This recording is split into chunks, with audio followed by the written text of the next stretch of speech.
ಮೊಬೈಲ್ನಲ್ಲಿ ತಮ್ಮ ಕಾಮೋತ್ಸವ ರೆಕಾರ್ಡ್ ಆಗ್ತಾ ಇದೆ ಅನ್ನೋದ್ರ ಕಿಂಚಿತ್ ಐಡಿಯಾನೂ ಇಲ್ಲದೆ ಮೋಹನ್ ಸಂಗೀತ ಪರಸ್ಪರ ಉನ್ಮಾದದಲ್ಲಿ ತೇಲ್ತಾ ಇದ್ರೆ ಆನಂದ್ ನಡುಗೋ ಕೈಗಳಿಂದಾನೆ ಅಲ್ಲಿ ನಡೀತಿರೋದನ್ನೆಲ್ಲಾನು ವಿಡಿಯೋ ಮಾಡ್ಕೋತಿದ್ದ. ಹೌದು, ಅಲ್ಲಿದ್ದ ಅಡ್ಗಿ ಕೂತು ರೆಕಾರ್ಡ್ ಮಾಡ್ಕೋತಿದ್ದವನ್ ಹೆಸರು ಆನಂದ್.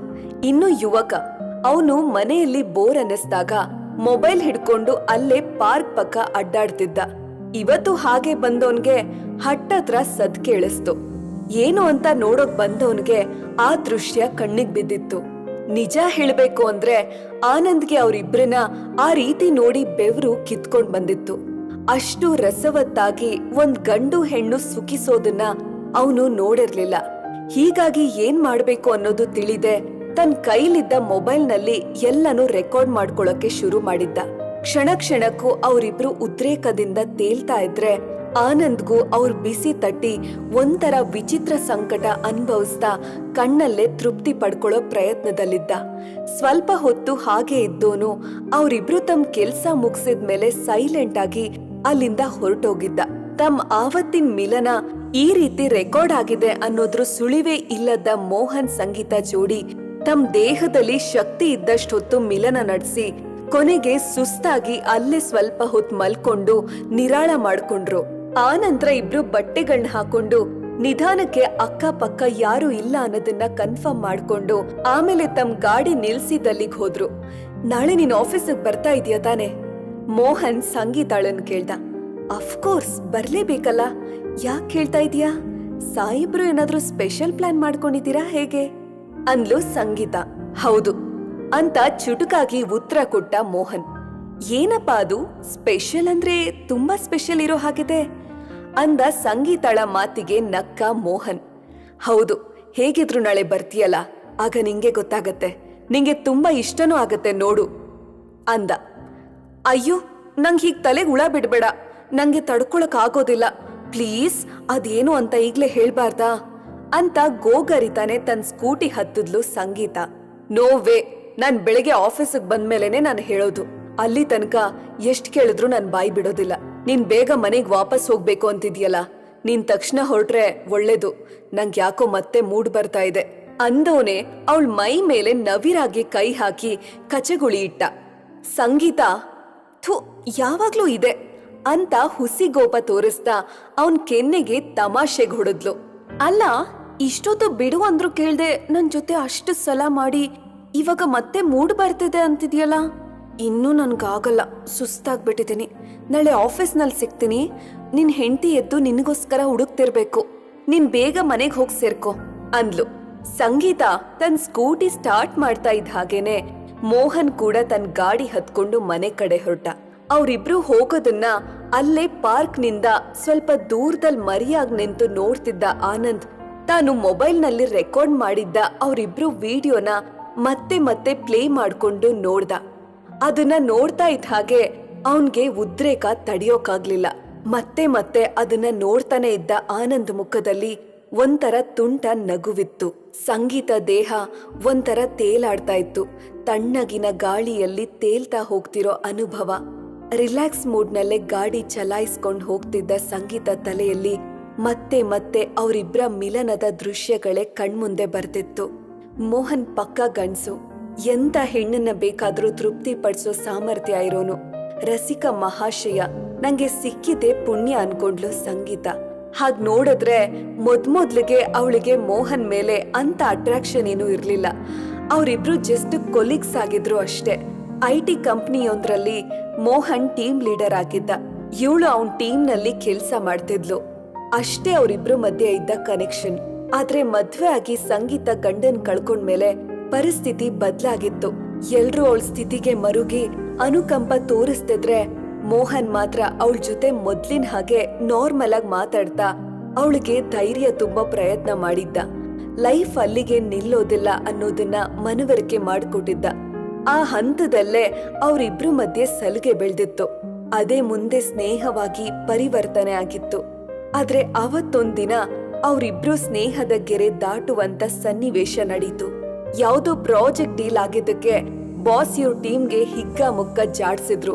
ಅದೇ ಸಿಟ್ಟಲ್ಲಿ ಮೋಹನ್ ಟೀಮ್ ಮೆಂಬರ್ಸ್ ಎಲ್ಲರಿಗೂ 2 ದಿನ ಒಳಗಡೆ ಎಷ್ಟೇ ಕಷ್ಟ ಆದ್ರೂ ಪ್ರಾಜೆಕ್ಟ್ ಮುಗಿಸ್ಕೊಡ್ಲೇಬೇಕು ಅಂತ ಟಾರ್ಗೆಟ್ ಇಟ್ಟಿದ್ದ.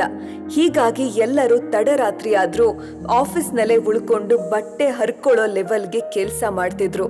ಸಂಗೀತಾಗೂ ಬೇರೆ ದಾರಿ ಇರ್ಲಿಲ್ಲ. ಯಾವುದೋ ಟಫ್ ಕೋಡಿಂಗ್ ಏನ್ ಮಾಡಿದ್ರು ಸಾಲ್ವ್ ಆಗದೆ ಪದೇ ಪದೇ ಬಗ್ ಕ್ರಿಯೇಟ್ ಆಗ್ತಿತ್ತು. ಸುಮಾರು ಮಧ್ಯರಾತ್ರಿಯ ಹೊತ್ತು ಉಳಿದ ಟೀಮ್ ಮೆಂಬರ್ಸ್ ಅವ್ರಿಗೆ ಅವತ್ತಿನ ದಿನಕ್ಕಿದ್ದ ಟಾರ್ಗೆಟ್ ಕೆಲಸ ಮುಗಿಸಿ ಒಬ್ರೊಬ್ರಾಗಿ ಮನೆಗೆ ಹೊರಟ್ರು. ಆದ್ರೆ ಸಂಗೀತ ಪ್ರಾಬ್ಲಮ್ ಸಾಲ್ವ್ ಆಗದೆ ಅವಳು ಹೋಗೋ ಹಾಗಿರ್ಲಿಲ್ಲ. ಮರುದಿನ ಇಡೀ ಟೀಮ್ ಅವಳ ರಿಸಲ್ಟ್ ಮೇಲೆನೆ ಮುಂದಿನ ಕೆಲಸ ಮಾಡ್ಬೇಕಿತ್ತು. ಅಕ್ಷರಶಃ ಸಂಗೀತ ತಲೆ ಹಾಳಾಗಿತ್ತು. ಸಂಗೀತ, ವರ್ಕ್ ಮುಗ್ದಿಲ್ವಾ? ಡೆಸ್ಕ್ ನಲ್ಲಿ ನೀವೊಬ್ರೇ ಬಾಕಿ ಇರೋದು ಅಂತ ಕೊನೆಯಲ್ಲಿ ಹೊರಟ ಕೊಲಿಗ್ ಹೇಳೋ ತನಕನೂ ಸಂಗೀತಾಗೆ ತನ್ನೊಬ್ಳೆ ಉಳ್ದಿರೋದು ಅಂತ ಗೊತ್ತಾಗಿರ್ಲಿಲ್ಲ. ಇಲ್ಲ, ಇನ್ನೊಂಚೂರ್ ಕೆಲ್ಸ ಇದೆ, ಮುಗಿಸಿ ಹೊರಡ್ತೀನಿ ಅಂದ್ಲು. ಒಳಗೆ ಅವಳಿಗೆ ಭಯ ಆಗ್ತಿತ್ತು. ಸೆಕ್ಯೂರಿಟಿ ಮತ್ತೆ ಸರ್ವರ್ ಟೀ ಆಫೀಸ್ ನಲ್ಲೇ ಇದ್ರೂನು ಅವ್ರಿದ್ದಿದ್ದು ಬೇರೆ ಫ್ಲೋರ್ ನಲ್ಲಿ. ಕೂಲಿಗ್ ಹೊರಟೋಗಿದ್ದ ಹಾಗೆ ಸಂಗೀತಾಗೆ ಒಂಥರ ಭಯ ಆವರಿಸ್ಕೊಂತು. ಒಬ್ಳೆ ಆ ತಡರಾತ್ರಿಯಲ್ಲಿ ಗಾಬ್ರಿಯಲ್ ಕೂತಿದ್ಲು. ಆ ಟೆನ್ಷನ್ಗೆ ಅವಳಿಗೆ ರೆಸ್ಟ್ ರೂಮ್ಗೆ ಹೋಗ್ಬೇಕು ಅಂತ ಅನಿಸ್ತು. ಅಲ್ಲಿಗೆ ಅವಳಲ್ಲಿ ಉಳ್ದಿದ್ದ ಇನ್ನರ್ಧ ಜೀವ ಕೂಡ ಹೋದಾಗಾಯ್ತು. ಯಾಕಂದ್ರೆ ಆಫೀಸ್ ರೆಸ್ಟ್ ರೂಮ್ ಇದ್ದಿದ್ದು ಆ ಫ್ಲೋರ್ನ ಕೊನೆಯಲ್ಲಿ. ಬೆಳಗಿನ ಹೊತ್ತೆ ಅಲ್ಲಿ ಬೆಳಕು ಕಡಿಮೆ ಇರೋ ಕಾರಣ ರಾತ್ರಿ ಆಗಿರೋ ಹಾಗೆ ಫೀಲ್ ಆಗ್ತಿತ್ತು. ಇನ್ನು ರಾತ್ರಿಯಲ್ಲಂತೂ ಅಲ್ಲಿನ ಪರಿಸ್ಥಿತಿ ಕೇಳೋದೇ ಬೇಡ. ಆದ್ರೆ ಸಂಗೀತಾಗೆ ಹೋಗ್ಲೇಬೇಕಿತ್ತು, ಬೇರೆ ವಿಧಿ ಇರ್ಲಿಲ್ಲ. ಕೊನೆಗೂ ಇದ್ಬ ಧೈರ್ಯವನ್ನೆಲ್ಲ ಒಟ್ಕೂಡಿಸ್ಕೊಂಡು ಅವಳು ಬಾತ್ರೂಮ್ ಕಡೆಗೆ ನಿಧಾನಕ್ಕೆ ಹೆಜ್ಜೆ ಹಾಕಿದ್ಲು. ಯಾರಿಗಾದ್ರೂ ಕಾಲ್ ಮಾಡಿ ಮಾತಾಡ್ಕೊಂಡು ಹೋಗೋಣ ಅಂತ ಅನ್ಕೊಂಡ್ರು. ಆ ನಡುರಾತ್ರಿಯಲ್ಲಿ ಯಾರಿಗೂ ತೊಂದರೆ ಕೊಡೋದ್ ಬೇಡ ಅಂತ ತಾನೇ ಮುಂದುವರೆದ್ಲು ಸಂಗೀತ. ರೆಸ್ಟ್ ರೂಮ್ ವಿಂಗ್ ರಾತ್ರಿಯಲ್ಲಿ ಅವಳು ಅಂದ್ಕೊಂಡ್ ಹಾಗೇನೆ ಭಯ ಉಡ್ಸೋ ರೀತಿಯಲ್ಲೇ ಇತ್ತು. ಒಂದು ನರೆಪಿಳ್ಳೆಯೂ ಇರ್ದೇ ಇದ್ದ ರೂಮ್ ನಲ್ಲಿ ಒಬ್ಳೆ ಬಂದು ಸಿಗಾಕೊಂಡ್ ರೀತಿ ಫೀಲ್ ಆಯ್ತು ಸಂಗೀತಾಗೆ. ಅವಳು ನಿಧಾನಕ್ಕೆ ಆ ಪ್ಯಾಸೇಜ್ ನಲ್ಲಿ ಮುಂದಕ್ಕೆ ಹೆಜ್ಜೆ ಇಡ್ತಾ ಸಾಗಿದ್ಲು.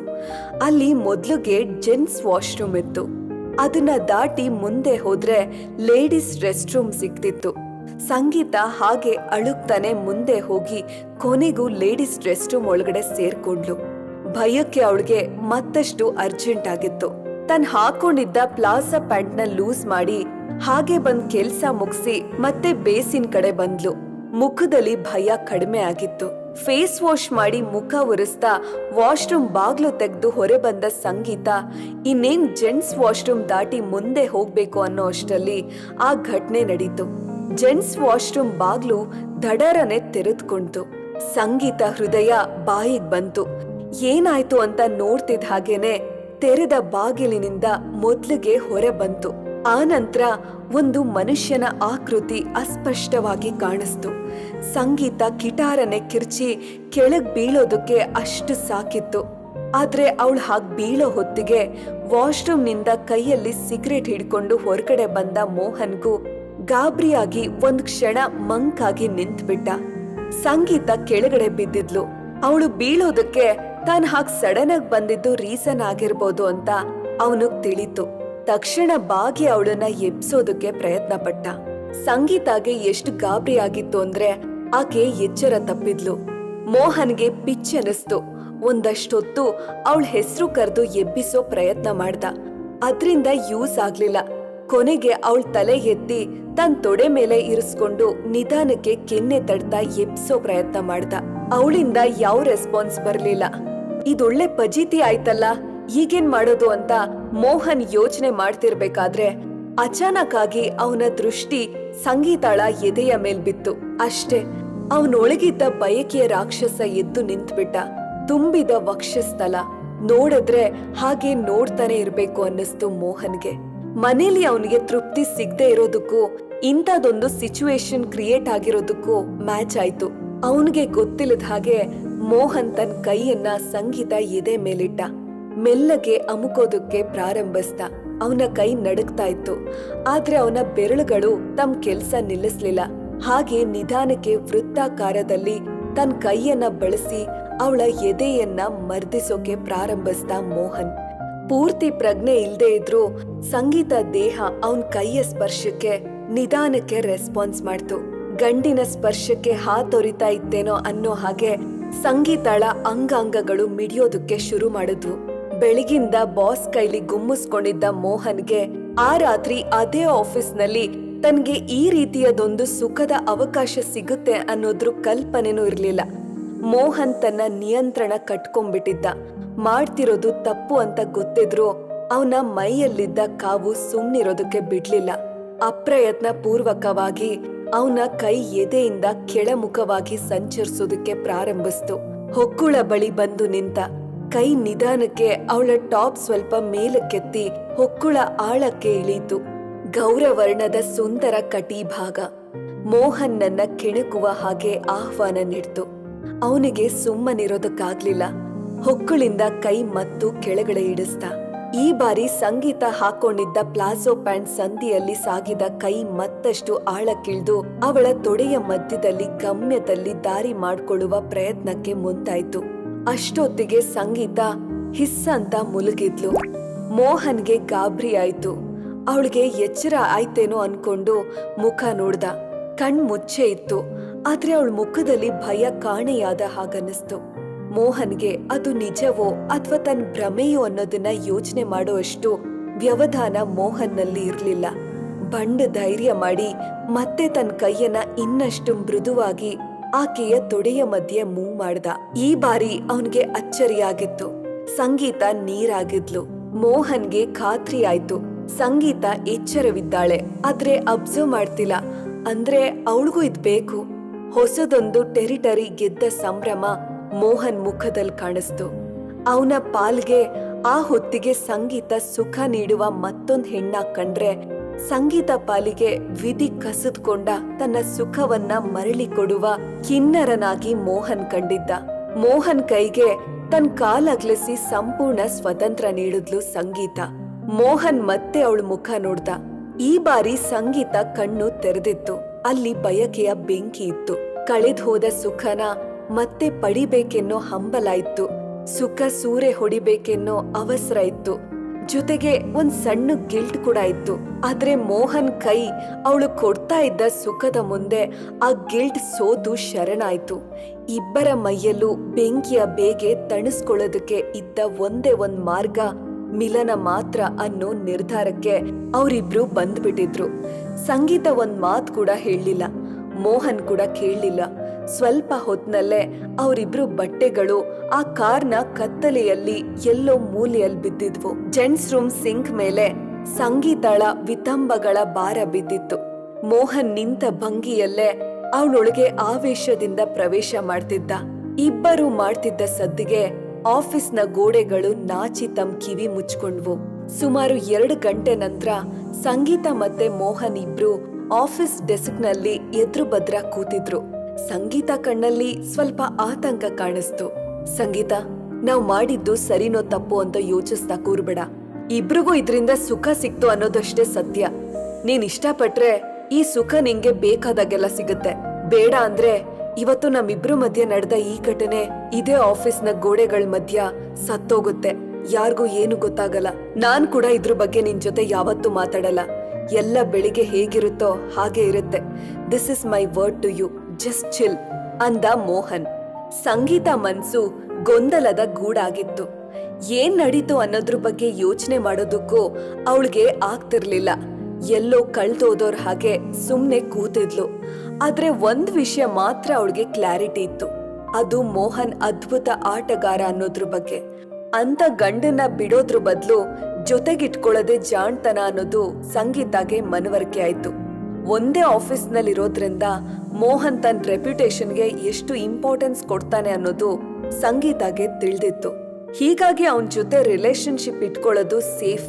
ಮುಂದೆ ಏನೇ ಆದ್ರೂ ತಾನು ನಿಭಾಯಿಸ್ತೀನಿ ಅಂತ ಗಟ್ಟಿ ಮನ್ಸ್ ಮಾಡಿದ ಸಂಗೀತ ಎದ್ ನಿಂತು ಮೋಹನ್ ಕತ್ತನ್ನ ತನ್ನೆರಡು ಕೈ ಬಳಸಿ ಸುತ್ತುವರೆದ್ಲು.